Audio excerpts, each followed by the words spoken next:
My alarm went off at 4:47 in the morning. I'm not a morning person. I sat in the parking lot for a few minutes before I got out. It was 38 degrees. Maybe I could see 30 foot into the tree line. The rest was just gray. And I had familiar conversation with myself, the one I've had a million times, the one where I start doing the math on whether it's worth it. Cold hands, wet gear, no guarantee of anything.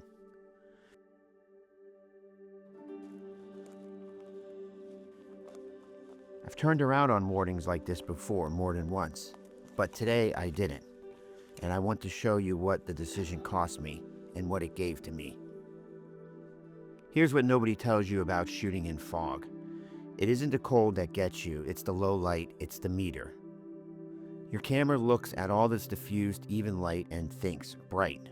And if you trust it and you shoot the first 20 frames on auto exposure, you walk away with a card full of gray, flat, underexposed files that look nothing like what it was like when you were there. I know it's because I've done it. I drove 40 minutes, set up in conditions exactly like this morning. I came home with nothing worth keeping because the scene wasn't there. It's because I let the camera make the call it was designed to make, and the wrong call for fog. So this morning I did something different, and it started before I even raised the camera. The first thing I did when I got into the preserve was I switched to spot metering.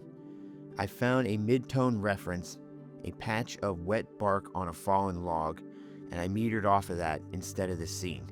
Then I dialed in +1 stop of exposure compensation. Checked the histogram, but it was still pulling to the left, so I came up another third. That's where I should have stopped. I didn't. I got curious about composition, and I could see deeper and deeper into the tree line, and the fog was doing something interesting with the light behind the branches. So I moved without resetting, and 12 frames later I looked at the screen. They were flat. The histogram was centered, and for any condition that would have been fine, but for fog, it was all wrong. All the soft light, all that tonal range I was standing in was lost. So I stood there for a minute. Then I reset, went back to +1 and a third, metered again off the bark, recomposed, and the next frame was the one. I almost missed it because I stopped paying attention for 60 seconds. The thing about fog is it doesn't give distraction, but it rewards patience. I also shoot RAW exclusively on mornings like this. The GFX gives me significant shadow latitude, and I knew I was going to need that in post. That's where the real work happens. So here's the file that I came home with, the one that almost didn't happen. You can see what I mean about fog and contrast. The scene has dimension in person, but on the screen it's flat, soft in a way that looks like a mistake rather than a condition. But with 3 moves, we'll fix it. So like I said, here's our image here. First thing I want to do is I'm just going to crop it because I don't really like this information that's over here. So we're going to tighten the crop up just a little bit.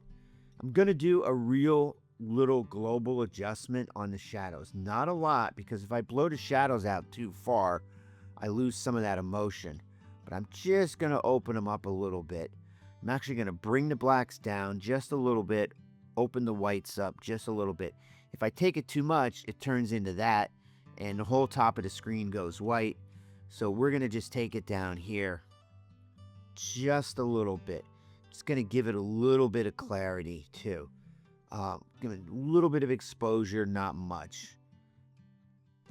So that's starting to feel pretty good for me right now. But there's definitely a couple other things I can do. One of the things I'm going to do is I'm just going to drop a general S-curve in down here. We're going to push the shadows a little bit there. And I'm just going to come over here where the whites are, the highlights, and I'm going to bring those up a little more.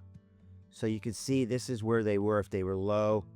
I could bring them all up right here. I'm not crazy about the white balance. Might just warm it up just a hair. Maybe just a little more crop on it too. I mean, it's a pretty basic composition. It's just a tree, in the middle. But but I'm really interested in the fog and stuff that's in the background. This was later in the day, and there was definitely some separation, more than probably what I would want.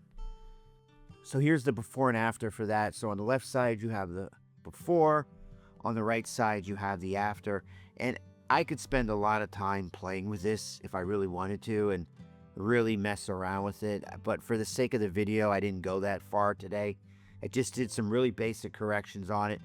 And if you kind of get it right in camera, that's really all you need to do. So if you meter it right in camera, you'll be in really good shape. Even if you take this image and pull all the color out of it, it's kind of nice in black and white. So, something to consider. So that's the image I almost didn't get. Same file, about 4 minutes worth of editing, and a quick reset in the field that I could have walked away from. So I sat in the parking lot a few minutes that morning because I wasn't sure it was worth it. I've been making photographs long enough to know that the conditions I talk myself out of are the ones that I usually remember.